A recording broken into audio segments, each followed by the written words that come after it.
Welcome to a special edition. You've demanded it. So we're doing regular crossover episodes of All Rise News with Adam Klasfeld and Legal AF here on the Legal AF YouTube channel. And we got a lot to talk about with Adam. We got about 4 new filings or so, 3-4 new filings by James Comey. Prosecutorial misconduct, grand jury misconduct, inexperience of the prosecutor, violation of attorney-client privilege potentially, and just sloppy questions that were asked by Ted Cruz that formed the basis of the perjury charge, and sloppy indictment. And they're going after Lindsey Halligan hard. I need to double team this. Let's bring in Adam Klasfeld of All Rise News. Hi, Adam. Welcome to Friday. Welcome to Friday. Thanks, Michael. Great to see you again. Yeah, we got to tag team this. Last week, you and I talked about other motions that were filed because I don't want people to think, is this an old episode? No, it's not. Last week was vindictive prosecution motions and motions to get rid of Lindsey Halligan as an illegally appointed prosecutor. Now we're rolling out this is the barrage now, right? This is the indictment sucks. The grand jury process sucks, and the whole thing and we need access to information in order to pursue our motion practice. Why don't you kick it off with whichever of the new motions that just got filed in the last 24 hours you want to pick up with, and eventually we will weave them all together here on a Friday weave session.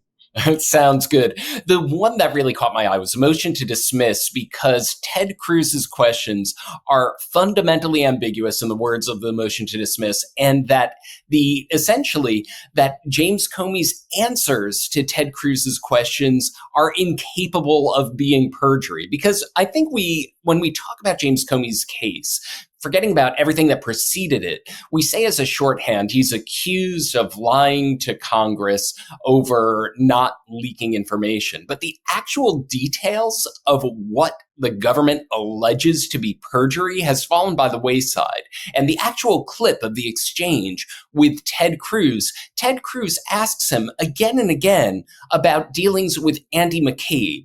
But the government's case isn't about Andy McCabe. It's about James Comey's interactions with a different person, Daniel Richman.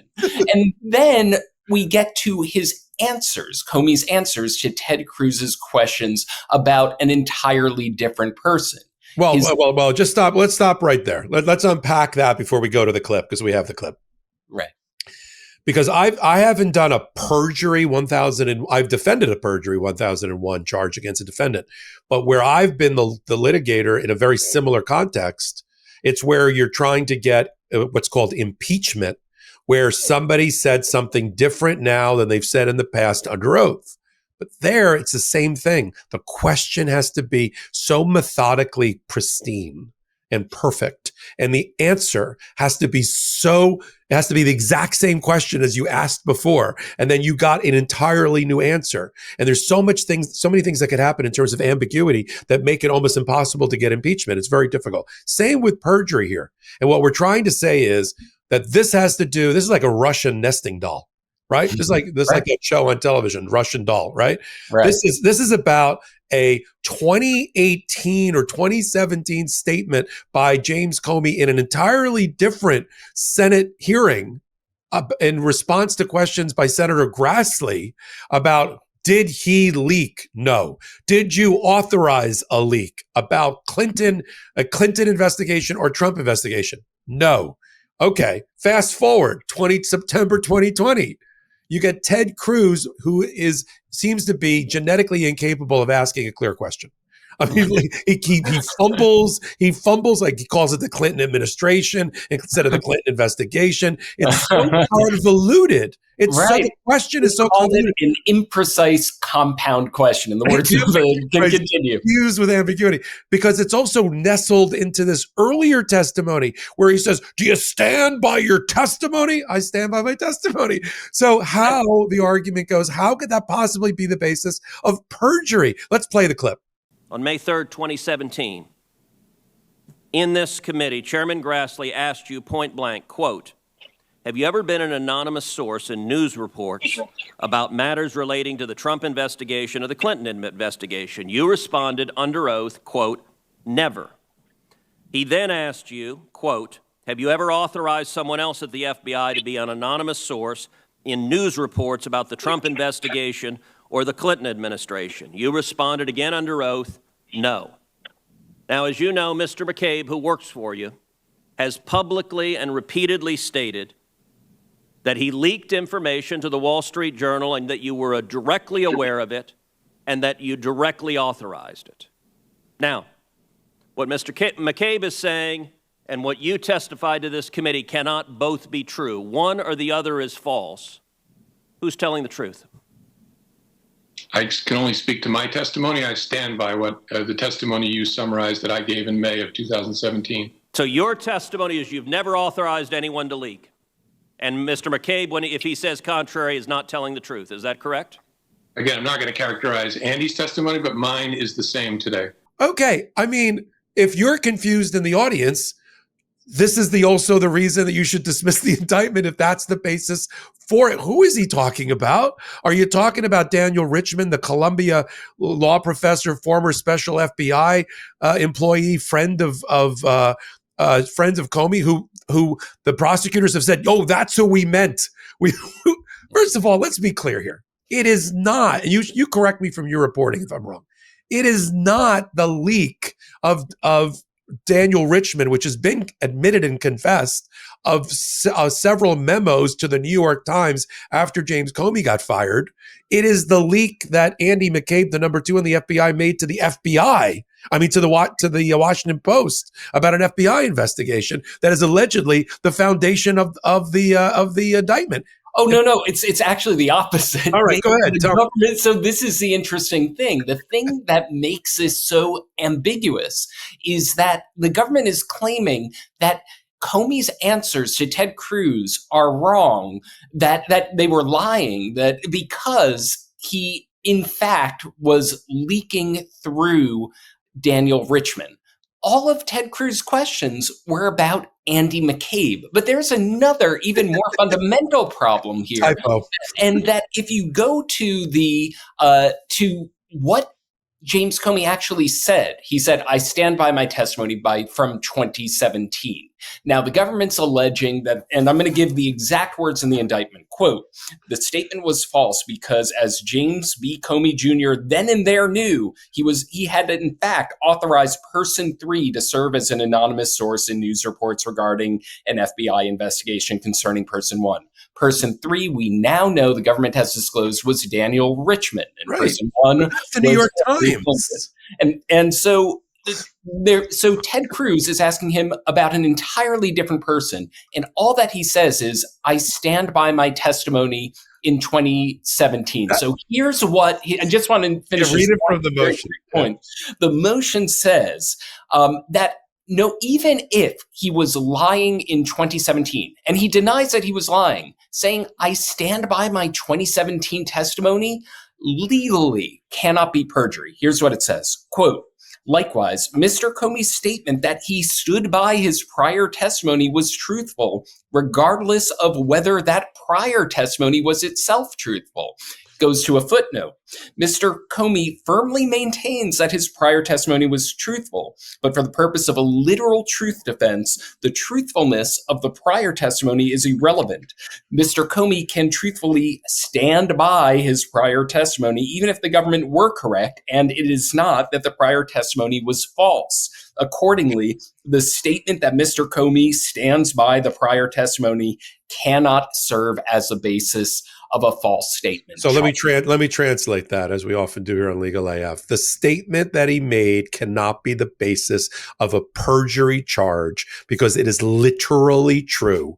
And if what they're really trying to do is get him for perjury back with the Grassley question, which is 3 years earlier, then they're out of time on the statute of limitations argument. I would have dropped that as a footnote as well if I were drafting for James Comey. Easy for me as an armchair lawyer to make comments about. I would have made this further argument, but that's honest commentary that we do here. So we got that going on, and you've all seen it now. And they filed motions yesterday, along with a barrage of motions. One of them is to get the video clip, the actual video clip, not the Q&A on a hard piece of paper, but the video clipped into the court record. And I'm sure that's going to happen, that video clip, because it's so important. It's the basis of the entire indictment. Let's switch gears and go to the other motions that were filed. I'll lead on one like you did, and then you can kibitz about that one. This is about grand jury misconduct, the allegation that there may have been grand jury misconduct. And they're getting that from the reporting in and around what happened and all the irregularities that happened. First, you start with the main one. Let's just call out the elephant in the room. Several hours after being made into a federal prosecutor, it's like Halloween. Like, here's your federal prosecutor costume. Put it on. I've never been a federal prosecutor. Well, you are today. Now go in there and get that indictment by yourself, apparently. I said on another video about this issue, I said this would be the equivalent of you entering the surgical theater, having never been a brain surgeon before, right, but having read about it on YouTube, having DIY, and then you go, okay, where do I start?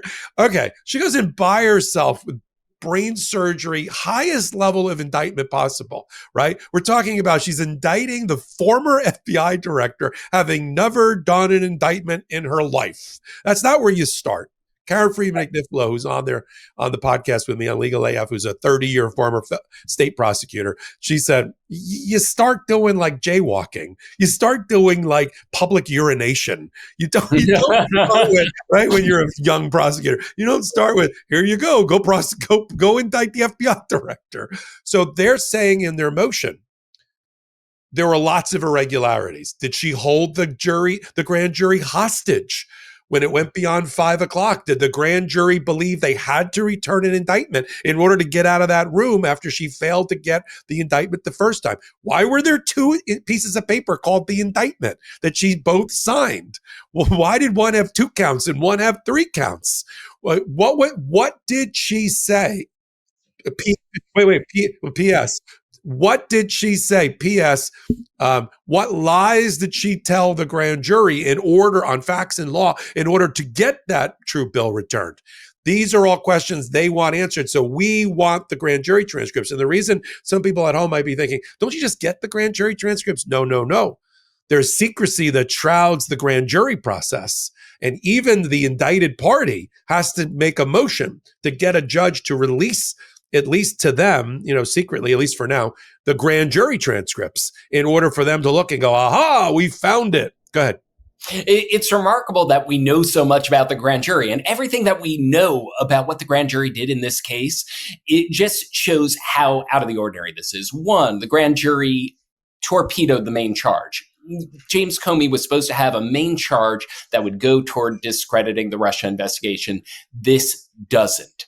The grand jury said no. The 2 charges that the grand jury said yes on, they said it by a very, very slim majority. And why are they thinking that there might be misconduct involved? We already know from public reporting in the Letitia James case that Lindsey Halligan was aware that there was a witness who undercut the premise of their case. That's Letitia James's niece, and who went before another grand jury. Right. Lindsey Halligan did not present that witness to the grand jury that indicted James. So yes, everything that we know about the grand jury process in the Comey case doesn't pass the smell test, and that we know the kind of extraordinary circumstance of the grand jury no billing a charge happened on the first try was going to be the top count. We know that Lindsey Halligan apparently didn't know not to sign the no bill charge on one of them. And so I think James Comey's lawyers reasonably are saying, what other mess ups are in here? Yeah. Let me stitch it together with, they're not the only party or entity that's looking for the grand jury transcripts. We have Judge Curry in South Carolina, who's presiding over the consolidated motions of Letitia James and James Comey to bounce Lindsey Halligan as an illegally appointed U.S. attorney. And she has demanded that it get delivered to her chambers, Judge Curry, on Monday. the entirety of the grand jury process proceedings, the audio. We know there's audio, there's the transcript, the documents, what was said. She wants to know what was said in that room. She doesn't really need that in order to decide whether under Section 546 there's been a proper appointment of Lindsey Halligan or not. The facts are not in dispute. There was a U.S. attorney who resigned on the day of the inauguration. They appointed another one. Donald Trump didn't like that one, Eric Siebert, because he wouldn't prosecute Letitia James and James Comey. So they fired it. They tried to appoint a second U.S. attorney, but under 546, it's a single-use U.S. attorney, at least from the president's standpoint or the Department of Justice standpoint. And then you have to just let it ride with the judges of the particular district until you get a permanently appointed, confirmed U.S. attorney. Those facts are not in dispute. Yet she wants to see everybody wants to see the grand jury transcript. Let me read from just two pages from the motion related to the grand juries. I think it sums the entire thing up that we're talking about. This is on page 16. The highly irregular procedures that led to the indictment increased the risk that the government misstated key legal and factual issues to the grand jury. As a general matter, the departure of a career prosecutor who reportedly determined there was no probable cause to charge Mr. Comey, the subsequent installation of a White House official with no prosecutorial experience, and the resulting return of an error-ridden indictment by themselves support a finding that inherently suspect procedures were used before the grand jury. Here's my favorite. All available information regarding Ms. Halligan's first ever grand jury presentation smacks of irregularity. It is virtually unheard of for a brand new prosecutor to make her first grand jury presentation alone without the supervision and guidance of an experienced prosecutor to ensure the absence of factual and legal errors. Nevertheless, she entered the grand jury room alone to present a proposed indictment charging Mr. Comey on 3 counts. That first attempt failed, resulting in a no true bill. Then they go on to describe that didn't deter her, and that she may have held the grand jury hostage. Another issue that came up, which I thought I'm going to get your view on, that I had never heard of before, has to do with this Daniel Richman, professor at Columbia, qua FBI special employee. He had worked in the U.S. Attorney's Office under Comey when he was the U.S. Attorney in New York, but became an advisor to Comey in his position as director. Apparently, an FBI agent who testified before the grand jury had also interviewed Richman. And there are these attorney-client privilege communications potentially that Richman may have disclosed to the FBI agent, which became the basis for the FBI agent's testimony. If that's the case, there's a violation of James Comey's attorney-client privilege that happened, which is a big no-no in the grand jury room. They don't know exactly because they need to see the transcript. What do you think about that? I'm losing count of the potentially viable grounds by which James Comey is going to challenge this thing. Yeah. Just talking about, to dial back a little bit, the challenge of Lindsey Halligan's appointment. Just this week, we have the disqualification of a third Trump-appointed U.S. attorney, Bilal Asaili, back in the Central District of California. That's 3 in a row. Will Lindsey Halligan make it 4 in a row? There hasn't been one. Well, to your point, there hasn't been one improperly appointed U.S. attorney by the Trump administration that has survived motion practice so far. Absolutely. It's been 3-0. And there are probably more to come because Trump keeps insisting on stacking unqualified loyalists who cannot pass Senate confirmation, cannot get judicial approval, and demanding they stay in there to do his bidding. And this is exactly why. So cases like this can come forward. What you just pointed out about attorney-client privilege, absolutely. This is a serious concern that I am losing count of the potentially viable grounds to challenge this thing. And what I wonder when I listen to that is whether that was part of this memo as to the many, I think in the memo that was reported about career prosecutors saying, don't pursue this case. There are various different grounds that this can blow up, including in terms of our ethical obligations. I wonder whether in this memo, they discuss the attorney-client issues involving the evidence, whether Lindsey Halligan herself was aware of those issues. So that's some of the questions that are in my head. And I am looking forward to seeing whether that memo becomes public, either through a leak to the press or through just the general discovery practice as this proceeds. And this is all going to be on a very fast track. That's why you need to follow All Rise News on Substack and Legal AF on Substack for independent reporting. And when we come together, because just to remind everybody, this trial is scheduled for the first week in January. 2026 coming up. Letitia James is the third or fourth week of January. So things that normally would be like, well, this motion will be decided sometime in the second quarter of, forget second quarter. This is happening right after the holidays. And things like whether Lindsey Halligan has been properly appointed or not. It looks like she hasn't been, based on every court or appellate court that has looked at it, including the Third Circuit on Alina Habba, which coming any day now. But based on that oral argument, I'd be shocked if Alina Habba survived. That's going to happen soon. Judge Curry's going to get this grand jury transcript in South Carolina. She's going to have, the briefing on it, and she's going to have to make a decision sometime in November. And Judge Nachmanoff, who sits over Comey, is going to have to make the decisions about the motions in front of him. Judge Walker over Letitia James's case is going to have to make decisions. November is going to be supremely active, right, Adam? People got to sign up to follow you in Legal AF as well, right? Absolutely. Yes, it's going to be a very active November. This month itself is closing out with a bang. December isn't going to relent. I'm about to fly over to Nashville very soon to see whether Todd Blanche, Trump's former lawyer, the second in command at the Justice Department, will be forced to testify in Kilmar Abrego Garcia's vindictive prosecution motion. Yeah. So there's a lot coming to a head right now, and folks should follow us. Well, let's tease that a little more. Look what's going on with Legal AF and All Rise News. Adam Klasfeld is going to Tennessee in order to do reporting in real time, in real life, about this 2-day hearing about whether the indictment against Abrego Garcia was vindictively prosecuted or not, and to get it kicked. And while that's going on, you and I will cover what Judge Zinnes is doing by the middle of November on a writ of habeas corpus about whether his civil rights and due process rights were violated. All coming together now with Abrego Garcia. But look, that's the competitive advantage that Adam Klasfeld brings to his reporting. He gets into the courtrooms, he gets on the ground, and in order to support what we do, people are like, how do we support what you do? This is how you support what we do. You hit the free subscribe button here on Legal AF YouTube. Adam's joining has been a big boost for the channel. We're going to cross 900,000 subscribers this weekend.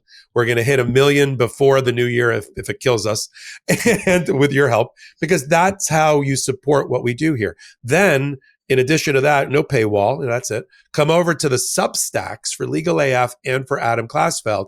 That's what, let's be frank, let's be crass for a minute. That's what pays for the reporting. You becoming a paid member at a very reasonably priced monthly number for Adam Klasfeld's All Rise News and for Legal AF. And that's how we do it here. Right, Adam? Absolutely. Thank you. And when I fly down to Nashville, the flight and the hotel, that's only made possible by the support of subscribers. So. Absolutely. And therefore, you'll get this amazing, honest commentary and reporting back. So until our next time together or apart, we got All Rise News with Adam Klasfeld and Michael Popok on behalf of Legal AF. Can't get your fill of Legal AF? Me neither. That's why we formed the Legal AF Substack. Every time we mention something in a hot take, whether it's a court filing or a oral argument, come over to the Substack. You'll find the court filing and the oral argument there, including a daily roundup that I do called, wait for it, Morning AF. What else? All the other contributors from Legal AF are there as well. We got some new reporting. We got interviews. We got ad-free versions of the podcast and hot takes. Where? Legal AF on Substack. Come over now to free subscribe.